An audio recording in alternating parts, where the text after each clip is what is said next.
네, 여러분 안녕하십니까? 수종쌤입니다. 수시에 대해서 이제 개괄적으로 드려야 될 말씀은 드렸고요. 이제 나머지는 개별적인 학생들의 상황을 따져가지고 상담을 하는 게 유리할 것 같습니다. 지금까지 제가 드렸던 말씀을 바탕으로 해서 대학을 선정하고 학과도 선택하고 전형도 선택을 할 텐데, 제가 조금 안타까운 건 우리 20살 정도의 학생은 경험이 부족한데요. 부모님들은 간접적으로 이웃의 아이들의 경험을 해보셨을 거라고 생각해요. 그래서 부모님들이 물론 내 아이가 잘 되고자 하는 마음이야 어떻게 맞겠습니까? 근데 그것과 입시에서 성공을 거두는 것은 완전 다른 차원의 것이라서 입시 지원을 할 때, 수시 원서 접수를 할 때도 현실감 있게 지원을 해야지 내 아이가 여기 쓴다고 하니까 오냐 오냐 하면서 그렇게 써봐야 합격하는 건 아니잖아요. 그러니까 우리 부모님께서 아이가 너무 지나치게 상향해서 쓰려고 하면은 그 중심을 잘 현실감 있게 잡아주셔야 된다고 생각을 합니다. 제가 보면은 정말 안타까운 경우들이 많아요. 자, 수시에서 대학을 고를 때요, 여러 가지 상황을 다 따져봐서 골랐잖아요. 그러면 이제 마지막으로 해야 될 건 뭐냐면, 과연 이 대학에 합격하면 기꺼이 갈 수 있겠는가? 이것도 마지막에 따져봐야 합니다. 그러니까 급하게 막 6장의 원서를 쓰다가 보면 실제로 그 중에 어느 하나만 딱 합격했는데 합격하고 나서 보니까 별로 매력적이 아닌 대학일 수도 있어요. 그래서 여러분이 수시 원서 쓸 때는 되도록이면 지원한 학교에 한번 가서 확인을 해 보시는 게 좋겠습니다. 컴퓨터 지도에서 보는 거랑 실제로 가 보는 건 달라요. 예를 들면 이게 통학 가능한 거리가 아니면은 거기 기숙사를 가거나 숙식을 해결할 방법도 강구해야 되고, 그나마 지방에서 서울로 상경하는 건 괜찮지만 서울에서 지방으로 가거나 또 타 지방으로 가는 건 쉬운 일이 아니고 대학도 4년 정도 다녀야 되잖아요. 그러니까 한번 꼭 가서 체크를 해 보시길 바랍니다.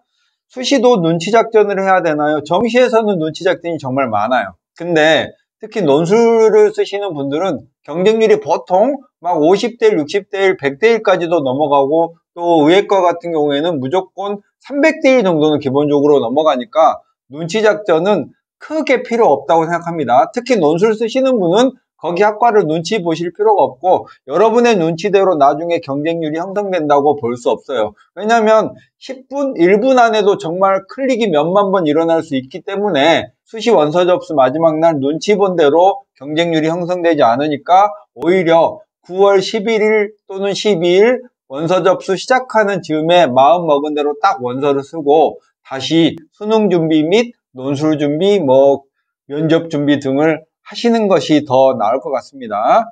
마지막 날, 그리고 조심해야 될 거는 눈치 작전은 필요 없다고 했잖아요. 근데 원서 접수 마감이 보통 5시, 6시인데요. 막판에 4시나 3시 정도의 경쟁률을 보여주고 그 다음부터는 경쟁률이 블라인드 처리되는 시간이 2시간 또는 3시간 정도 있어요. 이때 막판에 경쟁률이 낮았다고 해서 딱 지원을 하잖아요. 그러면 나중에 저녁 시간 끝나고 나서 최종 경쟁률을 공개하면 깜짝 놀라게 되는 경우가 많아요.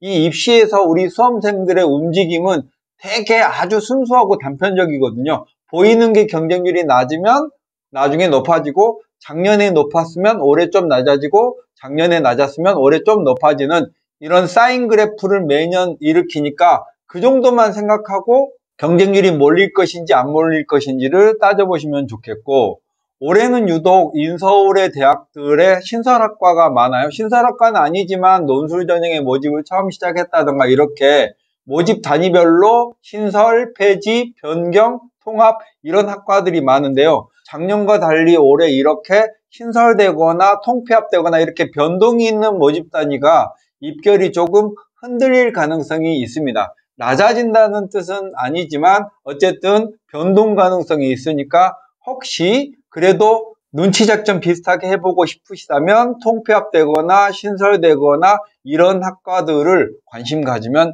좋겠고, 이런 학과들은 2, 3년 정도 지나면서 그 대학, 그 학과의 위상과 인기도에 맞춰서 안정적인 경우가 많으니까 신설 첫 해만 그렇게 불규칙이 일어날 수 있다는 사실을 말씀드립니다. 자, 추가 합격은 학생부 교과 전형은 추가 합격이 엄청 많아요. 그 다음에 학생부 종합 전형이고, 논술 전형은 하위권 대학은 꽤 있는데 중위권, 상위권, 상위권으로 올라가면 제일 최상위의 연대, 한양대, 성균관대 정도가 있잖아요. 이런 학교들은 추가 합격이 거의 없으니까 추가 합격을 기대하고 쓰시면 안 되겠습니다. 한양대 같은 경우엔 예비 1번인데도 안 빠지는 학과가 있더라고요.